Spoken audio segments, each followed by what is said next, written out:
आप सभी मित्रों का हार्दिक स्वागत है। अज्ञेय जी पर केंद्रित एकाग्र की इस 17वीं कड़ी में। मित्रों, अज्ञेय जी पर केंद्रित इस एकाग्र का यही उद्देश्य है कि हम अधिक से अधिक पक्षों पर बातचीत कर सकें।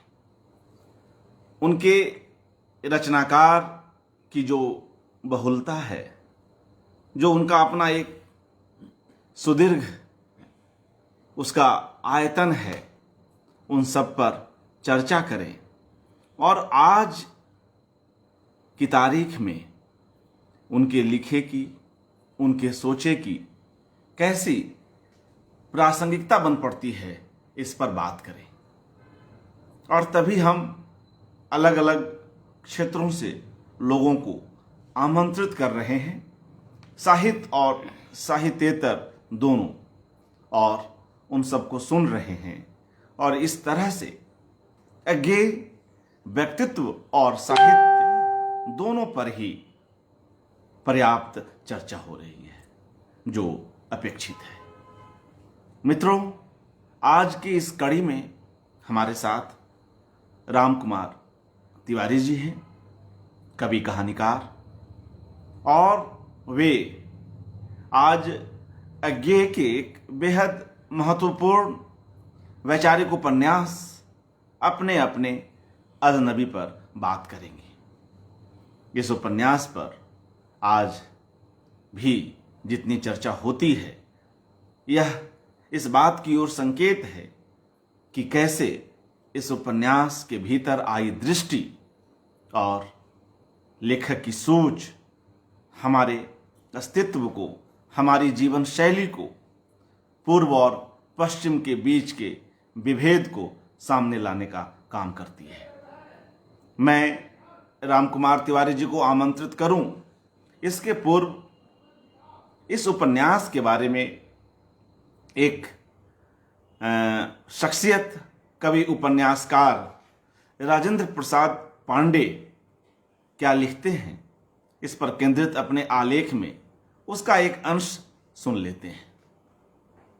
राजेंद्र प्रसाद पांडे का आलेख अपने अपने अजनबी पुनः पाठ में वे एक जगह पर लिखते हैं, अज्ञेय ने अपनी इस रचना में उपन्यास को पूरी तरह घटित न करके संभावनाओं के अनंत द्वार खोले हैं अपने लिए और रचना का पाठ करने वालों के लिए। रचना में शुरू से अंत तक सन्नाटे के बीच का तनाव उसके भीतर एक करुण संगीत की तरह बजता है, जो लगभग घटनाहीन किंतु पारिस्थितिक दबाव से भरे परिवेश में पाठक को तंद्रिल सांवेदनिक आस्वाद में डुबाता है और बार बार उठने वाले विचारों की लहरों से झकझोर खोलता है। इसलिए अपने लघु कलेबर में यह उपन्यास भी यह उपन्यास बृहदाकार वैचारिक कैनवास की सृष्टि करता है। तो ऐसे कई आयाम हैं इस उपन्यास को लेकर, ऐसे कई संदर्भ बिंदु हैं इस उपन्यास को लेकर, जिस पर आज चर्चा होगी। और मैं अब आप सभी की अनुमति से राम कुमार तिवारी जी को आमंत्रित करता हूं और उनसे अनुरोध करता हूं कि वे कृपया अपना वक्तव्य आरंभ करें। राम कुमार तिवारी जी, स्वागत। नमस्कार। जन सुलभ मंच से जुड़े सभी दर्शकों को मेरा नमस्कार। मुझे आज अपने अपने अजनबी उपन्यास पर बोलने के लिए अर्पण जी ने कहा क्या उनका आदेश है। और जबकि उनको अच्छी तरह पता है कि मैं इस माध्यम में बहुत असहज रहता हूँ। अपने अपने अजनबी पर बात करते समय मुझे अनायास अर्चना वर्मा जी की एक लेख की याद आ गई, जिसमें उन्होंने कुछ सूचनाओं के संयोग से कुछ आभासों की बात की थी। ये नदी के द्वीप उपन्यास पर बात को लेके संदर्भ में उन्होंने बात की थी कि उसका प्रकाशन 1948 में हुआ था और प्रथम उसका जो प्रकाशन था और वो प्रगति प्रकाशन से हुआ था।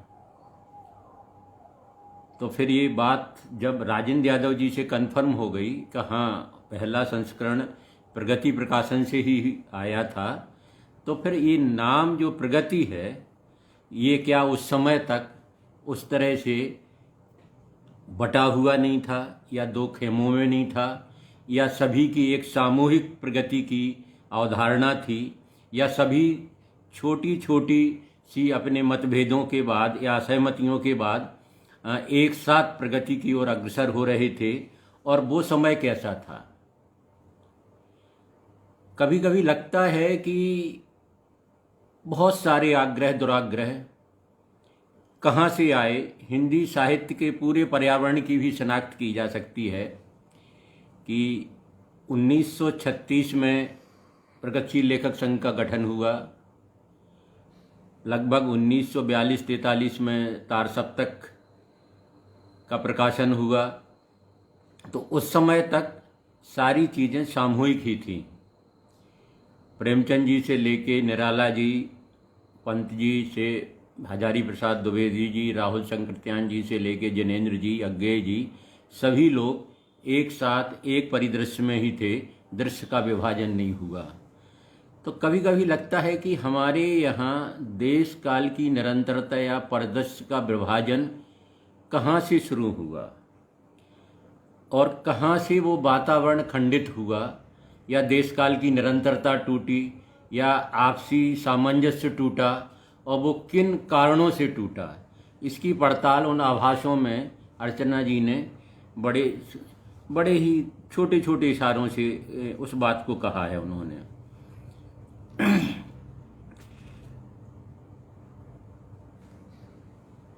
ये लगभग 48 के पास आते आते एक तरह से क्या कहना चाहिए कि संगठन का गठन हो चुका था और दलीय राजनीतिकरण हो चुका था। एक संगठित साहित्यिक राजनीति के तहत रचना देश निर्दिष्ट हो चुके थे, विधि निषेध की सूचियां तैयार हो चुकी थीं, रचना का इलाका संकीर्ण हो चुका था। एक बार दलीय राजनीति प्रतिपक्ष के तौर पर गठित हो जाने के बाद प्रगति के वादियों के लिए पक्ष की तलाश करना जरूरी हो गया हो, जिस पर आक्रमण के द्वारा अपनी प्रतिपक्षता या पक्षधरता सिद्ध करना सहज और संभव पाते हों। ये इशारे अर्चना वर्मा जी ने कुछ बड़े आभासों से दिए हैं कि कहाँ से हमारे अंदर एक विभाजन शुरू हुआ है और कहाँ से हम एक साहित्यिक मूल्यों से अलग एक राजनीतिक मूल्यों की ओर या राजनीतिक वातावरण की ओर विभक्त होते चले गए, या बलात् उसमें रूपांतरित करने की कोशिशें शुरू हो गई थीं। आक्रमण जब हम पक्षधरता सिद्ध करने के लिए आक्रमण कर शुरू हुआ, तो उसके लिए अज्ञेय जी सीधे और सबसे ज़्यादा सुलभ सभी को जान पड़े और सभी लोगों ने अज्ञेय जी पर आक्रमण किए, जो भी संगठन से जुड़े हुए लोग थे। आमतौर पर अज्ञेय जी के लेखन को भरे पेट का लेखन, मानसिक विलासिता की रचना, व्यक्तिवाद का झंडा, क्षणवाद का समर्थन के साथ पढ़ा जाता और अगर प्रशंसित भी होता तो कहते अंततः पुनः कलाबाज के आरोप के द्वार के पर ही खुलता। नए विद्यार्थी इन आरोपों को उत्तराधिकार में पाता है और उसी पूर्वाग्रहों के साथ अपनी शुरुआत करता है। मेरे साथ भी यही हुआ, जैसा कि अर्चना जी ने आभास दिए, ठीक ठीक मेरे साथ भी यही घटित हुआ। मैं अज्ञेय का उपन्यास अपने अपने अजनबी जब पढ़ा, उस समय अज्ञेय के निधन को 4-5 वर्ष हो गए थे। फिर भी अज्ञेय के प्रति एक घोषित दुराग्रही भाव की तीव्रता में कोई कमी नहीं आई थी, बल्कि उसे एक अभियान की तरह कुछ इस तरह चलाया जा रहा था जैसे अज्ञेय समाज और सर्जना के लिए बहुत बड़ा खतरा है और नई पीढ़ी को उनकी छाया से बचाना एक रचनात्मक उद्देश्य है। उस समय अपने अपने अजनबी को एक अस्तित्ववादी उपन्यास कहकर हिकारत की दृष्टि से देखने दिखाने की मुद्राएं चारों तरफ थी। मैंने भी उसी पूर्वाग्रह से पढ़ना शुरू किया था। उस समय मैं ठीक ठीक तो नहीं समझ सका था, लेकिन तमाम पूर्वाग्रहों के बावजूद मेरे चेतन से ज़्यादा मेरे अवचेतन में यह बात रह गई थी कि इस उपन्यास में ऐसा कुछ ना कुछ जरूर है जिससे जीवन और जगत को जानने जीने की दृष्टि न सिर्फ ज़्यादा गहरी और व्यापक होती है, बल्कि पहले से कुछ ज़्यादा साझा भी होती है। एक अंतराल के बाद जब फिर से अपने अपने अजनबी को पढ़ा तो यह स्पष्ट हो गया कि यह उपन्यास में सार्थ के अनास्थावादी अस्तित्ववाद की जगह एक जीवन दृष्टि से युक्त आस्थावान अस्तित्ववाद हो ना हो, लेकिन इसके विरुद्ध चलाए जा रहे अभियान में जरूर एक ऐसा इकहरा सत्तामुखी अस्तित्ववाद है जो अपने अपने अस्तित्व की चिंता में लगातार प्रतिक्रियाशील है।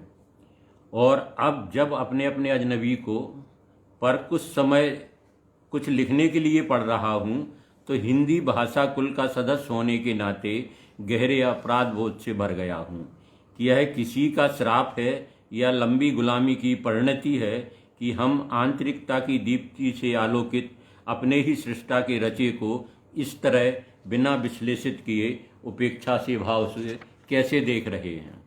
यह एक प्रकार की घोर बौद्धिक सांप्रदायिकता ही है। ऐसे तंग अंतःकरण से समाज में व्याप्त अस्पष्टता और सांप्रदायिकता से मुक्ति कैसे पाई जा सकती है, विचारणीय है। अंतःकरण के इसी संक्षिप्तता का प्रश्न कभी अग्रज कवि मुक्तिबोध ने भी उठाया था। हमारी इसी दृष्टिहीनता का परिणाम है कि पीढ़ियां वंचना का शिकार हो गईं।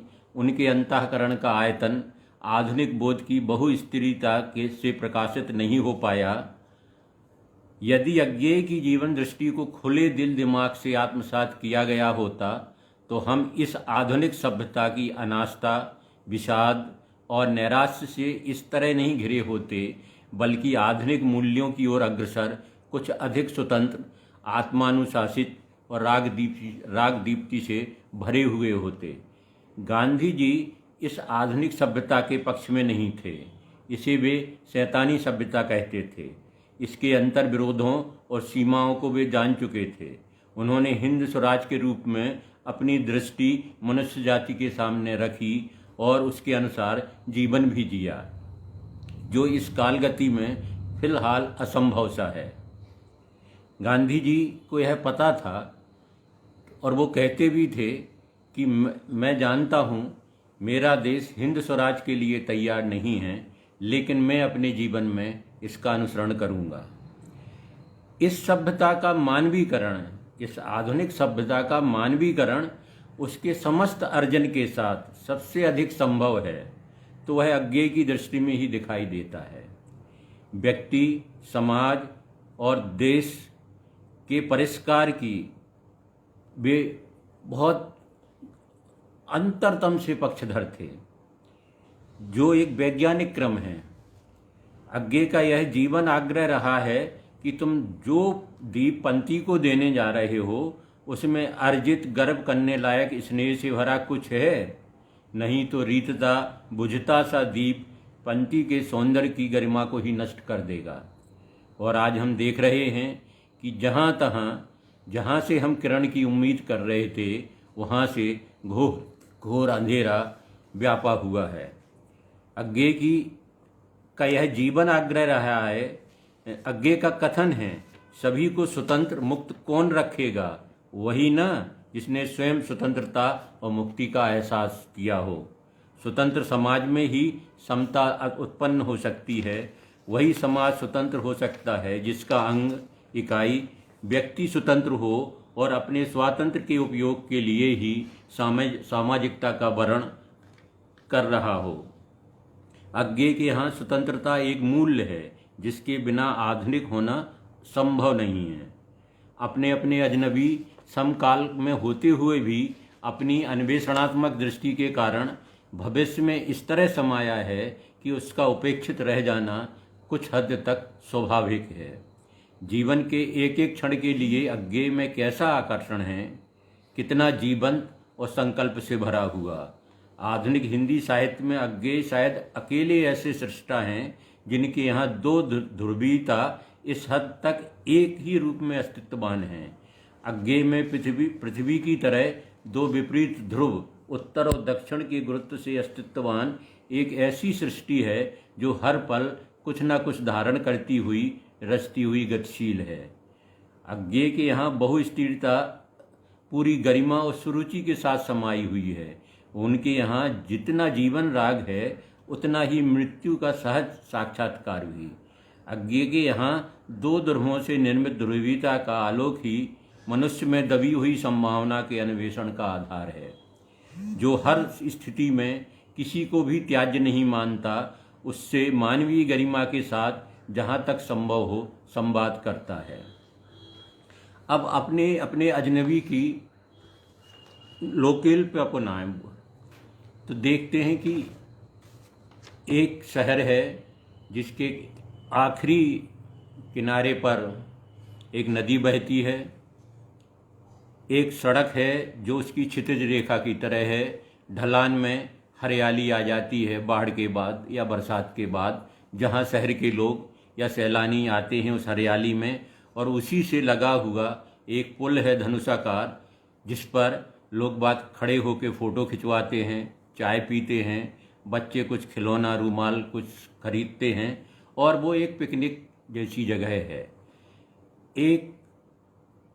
और उसमें जब भी बाढ़ आती है तो 2-3 फीट तक पानी भर जाता है और लोगों का आना जाना बना रहता है। एक बार बाढ़ में भूकंप के साथ बाढ़ आई और सारे उसके खंभे गिर गए, किनारे कट गए। सिर्फ सबसे ऊपरी भाग में 3 दुकानें बची रह जाती हैं।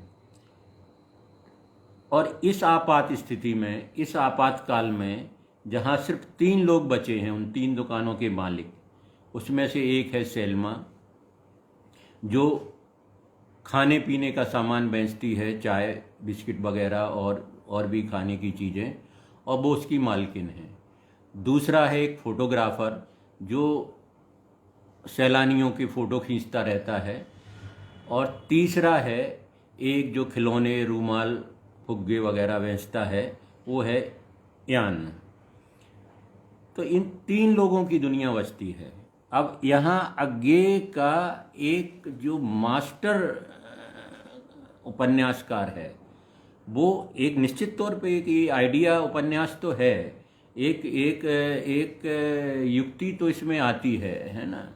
और लेकिन वो हर रचना के पीछे कुछ ना कुछ अभिव्यक्त करने के लिए, चाहे एक वाक्य हो या कोई ऐसा आइडिया हो, वो तो रहता ही है। लेकिन अंततः वो निर्वाह कैसा होता है। तो सबसे पहले तो मैं इस उपन्यास के सामने इसलिए चकित हुआ था कि जब मैंने दोबारा पढ़ा और मेरे अवचेतन ने भी कहा कि इस पर जब कभी समय होगा तो मैं ज़रूर कुछ लिखना चाहूँगा, क्योंकि इसमें एक काव्य जैसी संश्लिष्ट अनुभूति है और एक उपन्यास में इसको निभाना मुझे लगता है अपनी तरह का प्रयोग है। और वो उसी काव्यान अनुभूति में ही पूरे उपन्यास में अंत तक बनी रहती है, जो इतना विराट बोध हमारे अंदर, इतने आत्मसंघर्ष, इतनी प्रवृत्तियाँ, इतनी तरह के जीवन यात्राएं उसमें चलती हैं कि लगता है कि हम कोई किसी बहुत बड़े उपन्यास को पढ़ के जैसी मनोदशा में पहुंचते हैं। लगभग मुझे इस उपन्यास पढ़ने के बाद वैसी ही मनोदशा का एहसास हुआ था। अब यहाँ 3 लोग बचे हैं, तो इन 3 लोगों में भी 2 दुनिया हैं। एक दुनिया तो जिसके पास खाने की, जीने लायक सारी चीज़ें हैं, मतलब सैल्मा, और दूसरी दुनिया है फोटोग्राफर की और यान की, जिनको जीने के लिए, जिनके पास कुछ नहीं है, खाने के लिए, पीने के लिए वे उस पर निर्भय हैं। तो सैल्मा का इसमें जो सबसे बड़ा चरित्र है का रूपांतरण है 2 चरित्रों का, एक तो है सैल्मा और एक योके। तो इस सैल्मा का जो रूपांतरण होता है कि एक घोर बिजनेसमैन, ग्राहक, मतलब जो घोर मुनाफा कमाना चाहती है हर स्थिति में। वो कहती भी है कोई भी आपात स्थिति ऐसी नहीं होती है जिसमें किसी न किसी का हित न समाया हो। तो वो इस आपातकाल में भी अपना हित देखती है और अपनी चाय के, अपने खाने व की चीज़ों के दाम ज़्यादा लेना चाहती है। तो फोटोग्राफर जाता है और कहता है थोड़ा पानी मिलेगा, तो वो कहती है नहीं, पानी तो नहीं है, तुम्हारे पास तो बहुत पानी होगा। फोटोग्राफर का बिना पानी के कैसे काम चलता है?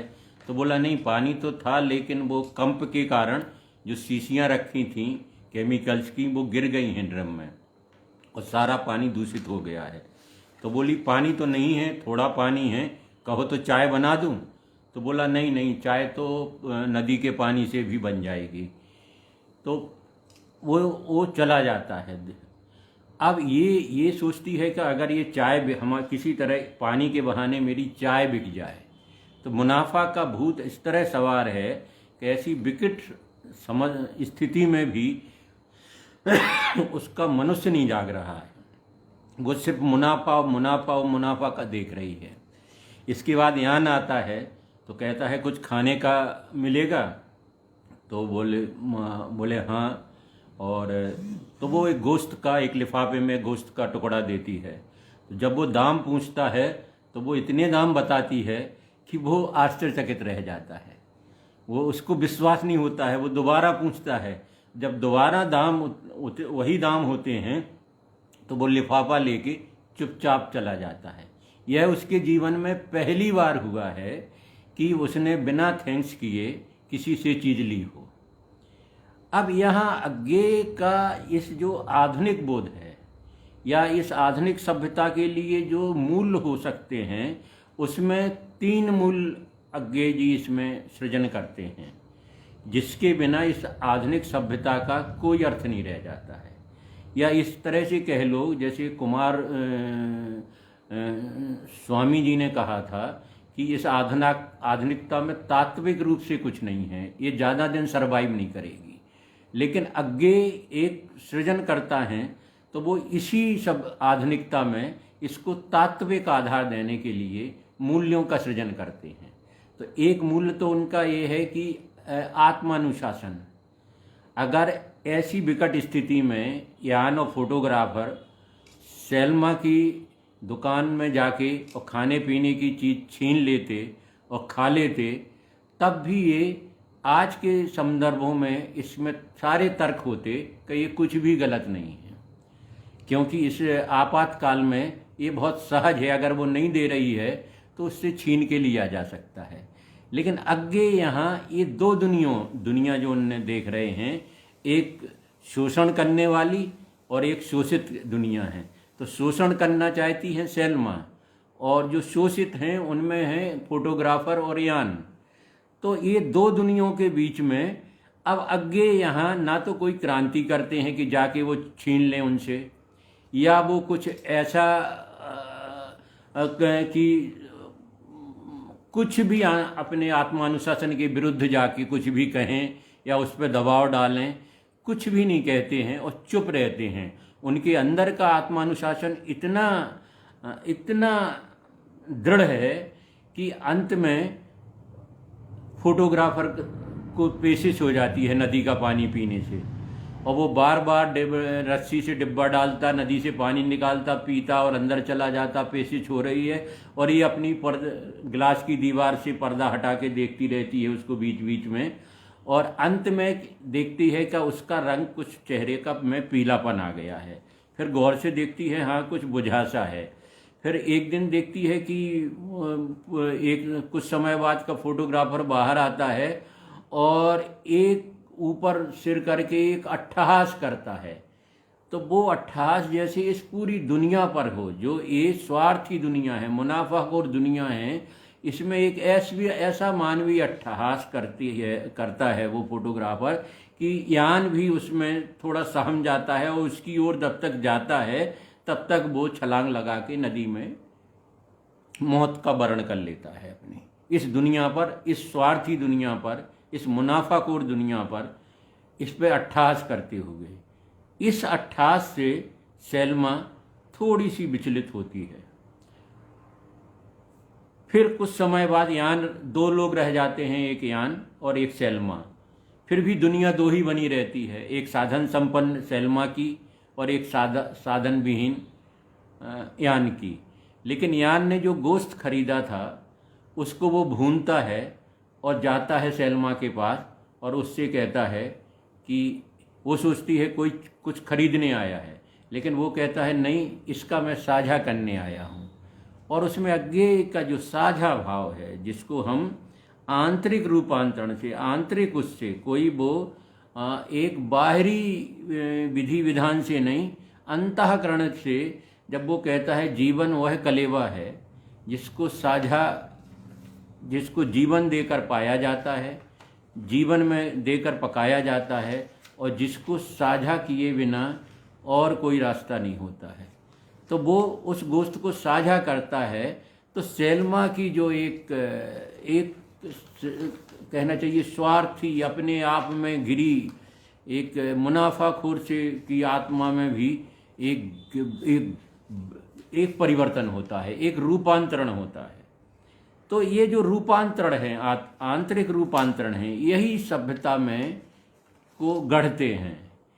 ये किसी विधि विधान से नहीं होता है, ये अंतःकरण के उससे कि ये रूपांतरण जो हुआ सैल्मा का, और वो फिर ना सिर्फ अपनी पूरी जायदाद यान के नाम कर देती है, बल्कि यान को भी वरण कर लेती है, उसको भी उससे दोनों में फिर बाद में शादी हो जाती है।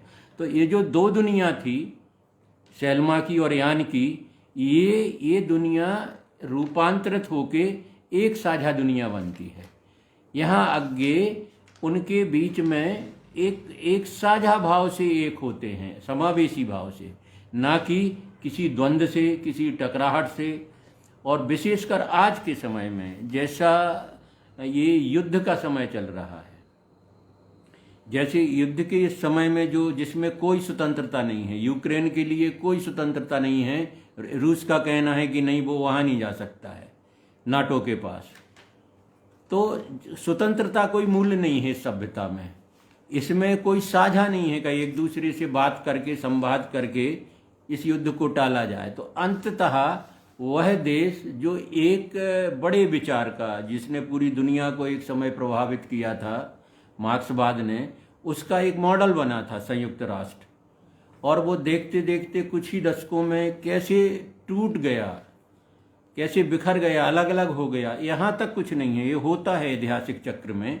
लेकिन भीषण ये है कि इतने वर्षों के बाद, एक प्रैक्टिस करने के बाद, एक सिद्धांत की और जीवन की, क्या अंदर में कुछ भी नहीं घटा था, कुछ भी नहीं रूपांतरित हुआ था। दोनों जब अलग हुए तो एक दूसरे के खून के प्यासे हैं। तो यहाँ सभ्यता के जो 19वीं सदी में विचार आए थे, जितने भी, जिन्होंने मनुष्य जाति को बहुत प्रभावित किया था, और एक लग रहा था कि एक सभ्यता नए सोपान की ओर जा रही है, लेकिन वो इस युद्ध के समय में कैसे चरचरा, सब कुछ ओर छोड़ दिख गए, चारों ओर हाहाकार, त्राही त्राही मान, कोई मूल्य नहीं बचा है। ऐसे समय में आगे की याद आना कितना स्वाभाविक है। कि अपने अपने अजनबी में जब वो बिना रूपांतरण के, बिना अंतस में कुछ घटे, अगर हम कुछ बनाना चाहते हैं तो कुछ बनता नहीं है, वो एक रूपाकार कुछ समय के लिए दिखता है, सतही। तो जो यथार्थ की सतही स्तर पर होता है, अज्ञे जी को उसको भान था, इसलिए वे उसके रूपांतरण के, ट्रांसफॉर्मेशन के, अंतस के उस ग्राह्यता के लिए उनकी दृष्टि पर हमें इस काम करती थी। और उसमें आत्मानुशासन, आज देखो कितनी अराजकताएं हैं हर जगह। कोई भी विरोध होता है तो जब तक वो अराजक नहीं होगा, कुछ तोड़ फोड़ हिंसा नहीं होगी, तो उसे सफल नहीं माना जाता है। तो ये कितने विकट संकट में अज्ञे जी आत्मानुशासन को कैसा मूल बनाते हैं कि इतनी प्राण, वो अपनी जान दे देता है फोटोग्राफर, लेकिन वो सैल्मा के यहाँ जाके बलात् पानी नहीं लेता है। तो ये जो आत्मानुशासन है, बिना इसके ये सब चीज़ें कितनी निरर्थक होती हैं। एक अंतहीन युद्ध में ही हम जाते हैं अगर हमें आत्मानुशासन नहीं है। तो अज्ञे जी इस आधुनिक सभ्यता का दिशाबोध जो अपने अपने अजनबी से के द्वारा उसमें दिशाबोध समाया है, वो ये है कि एक तो साझा, और एक आत्मानुशासन, और एक स्वतंत्रता का मूल्य।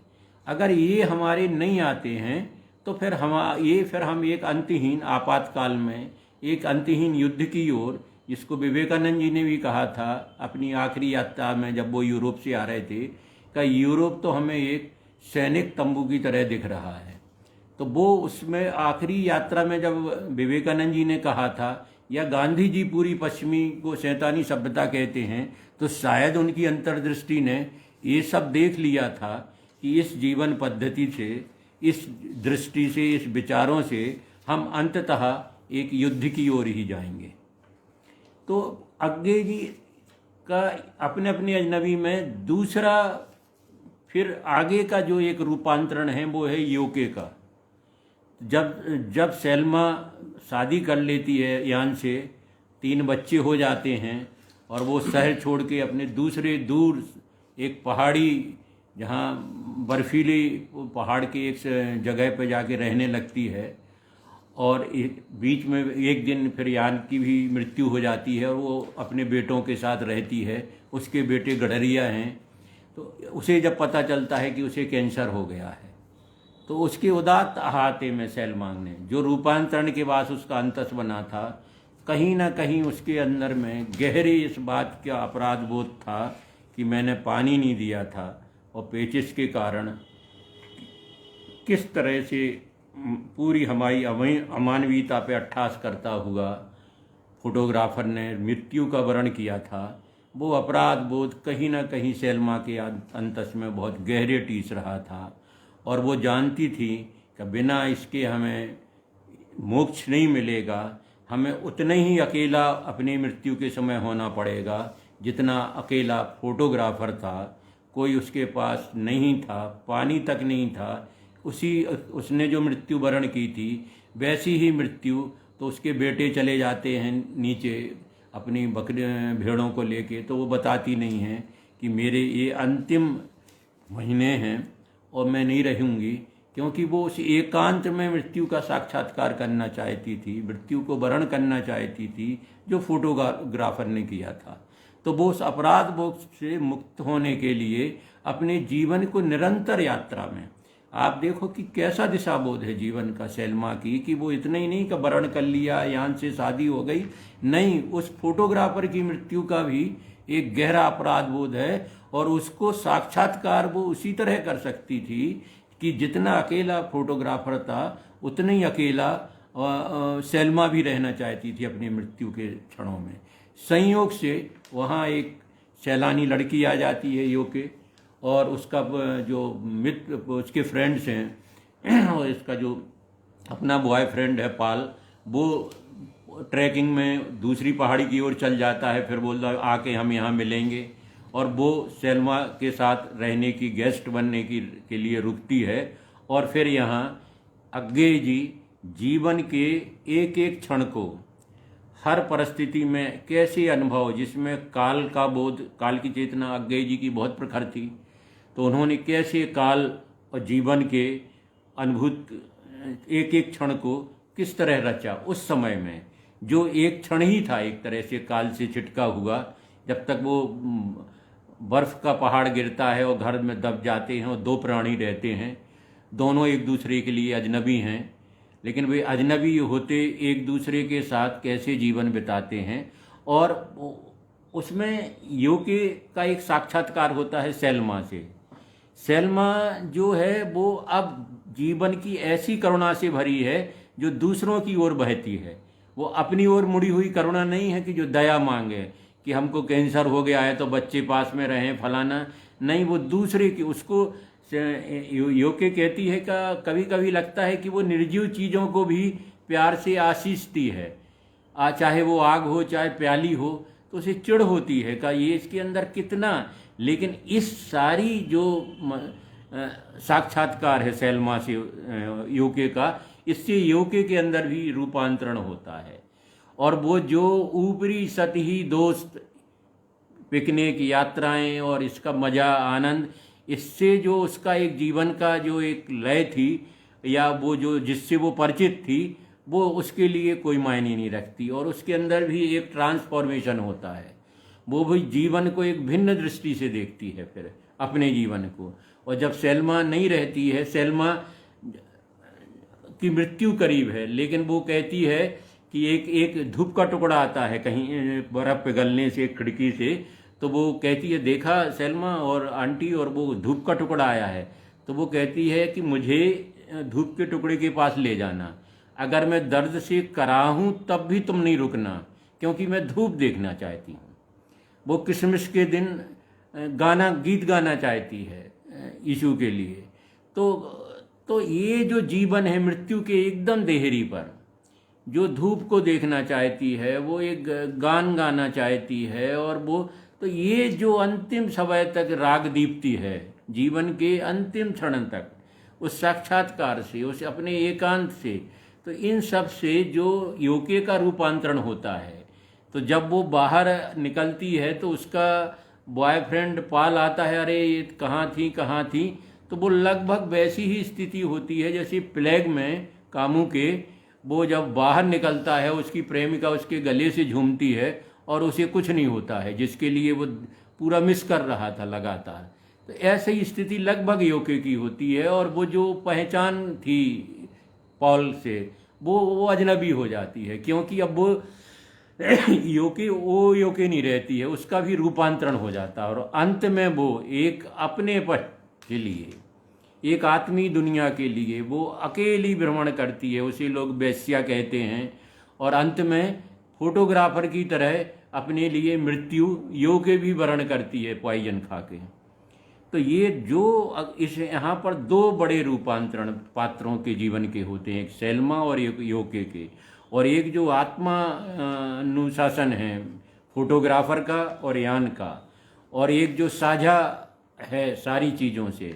तो अग्गे जी ने ये एक दिशाबोध है भविष्य की इस आधुनिक सभ्यता में, कि अगर ये मूल उसमें नहीं रहते हैं तो फिर वो एक अंततः एक युद्ध में, मारकाट में, और वो उसके छोर दिखने लगे हैं, वहीं पर समाप्त हो जाएगी। तो अगर आधुनिकता को, इस आधुनिक को किसी ने अगर बहुत सकारात्मक दृष्टि से देखा था और जिया था, वो अज्ञेय थे। अगर हमने उनसे अपनी पीढ़ियों को वंचित किया, उसका नुकसान उस वंचना को उन पीढ़ियों ने भोगा। नतीजा क्या हुआ कि आज हम रोज रोज विकट स्थिति में पहुंच रहे हैं। आज हमारी रचना के साथ हमारे समाज का क्या रिश्ता रह गया है, वो कहाँ छू रही हैं उसको। इसके इतने कारण हैं। और वो क्यों हुआ है? क्या इतना प्रतिपक्ष प्रायोजित क्या जरूरी था? क्या हम एक संवाद के साथ रचना की दुनिया में नहीं रह सकते थे और रच सकते थे? तो क्या ये एक अस्तित्व यहाँ एकदम दूसरे सिरे पे नहीं पहुँच जाता है कि जिन पे अस्तित्व का आरोप लगाया जाता है, उनको आरोप लगाने वाले स्वयं अपने अस्तित्व के लिए लगातार आरोप लगा रहे हैं, लगातार संवाद नहीं कर रहे हैं, लगातार अस्पष्टता रखते हैं, लगातार एक बौद्धिक सांप्रदायिकता बनाए हुए रखते हैं। तो ये बहुत सारे प्रश्न हैं। क्योंकि मैं उस तरह से ना तो एकेडमिक रूप से उतना परिपक्व हूँ और ना मेरी पात्रता है कि मैं अज्ञेय जी जैसे बड़े रचनाकार के ऊपर कुछ कह सकूं। लेकिन हाँ, एक पाठक का जो अपने अपने अजनबी के पास मेरे पास जो पाठ था या जो मेरे अनुभव थे कि जो जो उसके और उन तमाम उससे अलग ये जो 3 मूल्य हमको इस उपन्यास में लगे। इसमें एक एक ऐसी सामाजिकता लगी मुझे, जैसे आज देखें कि ये आज जो लोग सामाजिकता की बात करते हैं उनसे भी कितनी गहरी सामाजिकता है इसमें, कि जो रूपांतरण होती है वो कंटिन्यू नहीं है कि शोषण वाला शोषण ही करता रहे और एक वर्ग बना रहे जिसका शोषण ही होता रहे, तो फिर साझा दुनिया कैसे बनेगी। तो एक साझा दुनिया का स्वप्न अगर कोई रचनाकार लेता है और उसके पात्र और मूल्य रचता है तो हम तो उनको नमन ही कर सकते हैं। बस इसी बहुत बहुत सभी का आभार का टूटे फूटे, जिससे ये न इनका आग्रह तो रहता नहीं है, अर्पण जी का आदेश रहता है इतनी जल्दीबाजी में कि ये संभव ही नहीं था। लेकिन चलो जो भी हुआ, धन्यवाद, बहुत बहुत धन्यवाद। शुक्रिया राम कुमार जी इस अर्थपूर्ण विवेचन के लिए। और मित्रों, निश्चय ही इससे हमारे वे पाठक, वे श्रोता दर्शकगण लाभान्वित हुए होंगे जो हिंदी साहित्य की दुनिया में प्रवेश कर रहे हैं, और उनके लिए ऐसे विवेचन अक्सर हाँ लाभकारी होते हैं। मित्रों, यहाँ पर मैं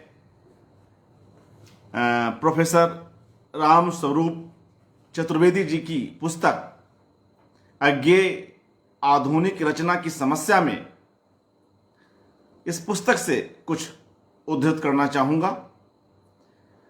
राम स्वरूप चतुर्वेदी एक जाने माने आलोचक, वे अपनी यह किताब अज्ञेय आधुनिक रचना की समस्या में क्या लिखते हैं, इसे सुन लेते हैं।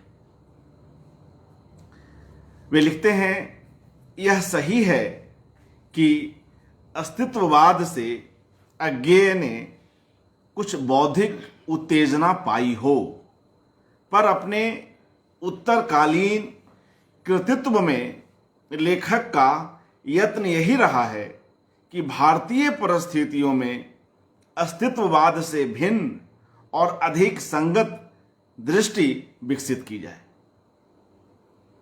किस तरह आलोचक, एक सही आलोचक, एक समर्थ आलोचक न सिर्फ उपन्यास की व्याख्या कर रहा है बल्कि रचनाकार के उस प्रयास को भी रेखांकित कर रहा है, इसे हम देखते हैं। और यहाँ पर अभी राम कुमार तिवारी जी ने जिस तरह से सेल्मा और अन्य पात्रों के अंतर्द्वंद को उकेरा है, वह भी बहुत ही अर्थपूर्ण है, उसका अपना एक महत्व है। सेल्मा कैसे अपने भीतर कई तरह के बदलाव महसूस करती है, उसकी संकीर्णता धीरे धीरे विलोपित होती चली जाती है। तो एक अंश मैं यहाँ पर रख रहा हूँ सेल्मा और उससे जुड़े पात्र को लेकर, और उसके बाद हम लोग इस संवाद को समाप्त करेंगे। काफ़ी कुछ चर्चा आज राम कुमार तिवारी जी ने की और उपन्यास की कथा वस्तु पर भी रोशनी डाली। तो एक अंश यहाँ पर सुनते हैं। योके ने नहीं जाना कि सेल्मा कब मर गई। जानने का कोई उपाय नहीं था। शायद स्वयं सेल्मा ने भी नहीं जाना, क्योंकि उसका मरना किसी एक बिंदु पर नहीं था। अभी जिस तरह की व्याख्या आपने सुनी उसी से मिलता जुलता यह अंश। योके दूसरे कमरे में थी जब एकाएक उसने जाना। तर्कातीत, गहरे और ध्रुव निश्चय से जाना कि सेल्मा मर चुकी है। उसे सहसा लगा कि कमरे की गंध बदल गई है। आसन्न मृत्यु की गंध उसने कई दिन से पहचान रखी थी, इतनी घनिष्ठता के साथ कि अब उसकी अनुभूति की धार भी कुंठित हो गई थी। पर अब उसे लगा कि यह गंध कुछ दूसरी है, मानो मृत्यु की सान पर चढ़कर उसका बोध तीखा हो आया था। एकाएक इस बोध के थपेड़े से योके क्षण भर के लिए लड़खड़ा गई। फिर उसके भीतर तीव्र प्रतिक्रिया जागी कि उसे तुरंत कुछ करना चाहिए, कि वह कुछ करेगी नहीं तो पागल हो जाएगी। उसने लपक कर सेल्मा के कमरे का दरवाजा बंद कर दिया और उसे पीठ से दबाती हुई खड़ी हो गई। वह मृत्यु को बंद कर देगी जैसे उस कमरे में, मृत्यु गंध को वहीं दफना देगी। वह नहीं सह सकती उसे। लेकिन यह काफी नहीं था। वह मृत्यु गंध मानो सर्वत्र भर रही थी। योके ने एक कंबल और चादर से दरवाजे के जोड़ और दरारें बंद कर देने का यत्न किया, लेकिन उसे लगा कि वे कपड़े भी उसी गंध से भर गए हैं। उसकी मुट्ठियां बंध गईं। उसने जोर से घूंसा कंबल पर मारा, लेकिन मानो चोट न लगने से उसे संतोष नहीं हुआ और वह दोनों मुट्ठियों से दरवाजे को पीटने लगी। एक कड़वा आक्रोश उसके भीतर उमड़ आया। न जाने कब पुरुषों के झगड़ों में सुनी हुई गालियां उसे याद हो आईं और वह उन्माद किसी अवस्था में ईश्वर का नाम ले लेकर गालियों को दोहराने लगी और साथ साथ दरवाजे पर घूंसे मारने लगी। व्यर्थ, सब व्यर्थ। वह मृत्यु गंध नहीं दबती, न दबेगी। सब जगह फैली हुई है, सब कुछ में बसी हुई है, सब कुछ मरा हुआ है, सड़ रहा है, घिनौना है, बेपनाह है। एकाएक योके को लगा कि वह गंध और कहीं से नहीं आ रही, उसी में है, उसी की देह से आ रही है। वह दरवाजे से उठ गई और खिड़की के पास गई। फिर उसने एक गिलास उठाकर खिड़की के बाहर से उसमें बर्फ भरी और बर्फ की मुट्ठियां बांधकर उससे अपने हाथ, अपनी बाहें, अपना चेहरा रगड़ने लगी। व्यर्थ। वह गंध छूटती नहीं, वह योके में भीतर तक बस गई है। वह योके की अपनी गंध है, योके ही वह गंध है। उसने एक बार विमूढ़ भाव से अपने हाथ की ओर देखा, फिर गिलास को उठाकर सूंघा। उफ, बर्फ भी मृत्यु गंध से भरी हुई थी, या कि उसके स्पर्श से ही वह गंध बर्फ में भी बस गई है। केवल मृत्यु की प्रतीक्षा, मरने की प्रतीक्षा, सड़ने और गंधाने की प्रतीक्षा। वह गंध पहले ही सब जगह और सब कुछ में है और हम सर्वथा मृत्यु गंध से गंधाते रहते हैं। वह और मृत्यु गंध, अकेली वह और सर्वत्र व्यापी हुई मृत्यु गंध, गंध के साथ अकेली वह। एक उन्मत्त अति मानवीय निश्चय से भरकर योके ने कंबल और चादर उठाकर दरवाजा खोल दिया। वह सेल्मा को उठाकर ईश्वर के मुंह पर दे मारेगी, कहेगी कि लो अपनी सड़ी हुई गंधाती हुई मृत्यु और छोड़ दो मुझे मेरे अकेलेपन के साथ। लेकिन 2 कदम आगे बढ़कर ही वह ठिठक गई, मानो लकवे से जड़ित हो गई। उसे लगा कि सेल्मा की खुली आंखें एकटक उसे देख रही हैं, जैसे उस दिन देख रही थीं जब सेल्मा ने पूछा था, लेकिन तुम रुक क्यों गई? तो हम देखते हैं मित्रों कि पात्रों के भीतर के अंतर्द्वंद को जिस सशक्त भाषा में, जिस प्रभावकारी भाषा में आगे उकेरते हैं, उसका प्रभाव कितनी दूर तक जाता है और कैसे एक एक करके वे सारे अंतर्द्वंद उभरते चले जाते हैं। कहानियों के भीतर की जो अंतर यात्रा है वो आगे बढ़ रही होती है। तो आज के लिए बस इतना ही, काफ़ी कुछ कहा जा सकता है, लेकिन फिर किसी और कड़ी में आगे पर यह एकाग्र जारी है। कल हम एक नई कड़ी में पुनः उपस्थित होते हैं। तब तक के लिए आप सभी का धन्यवाद। अपना ख्याल रखिए। शुभ रात्रि।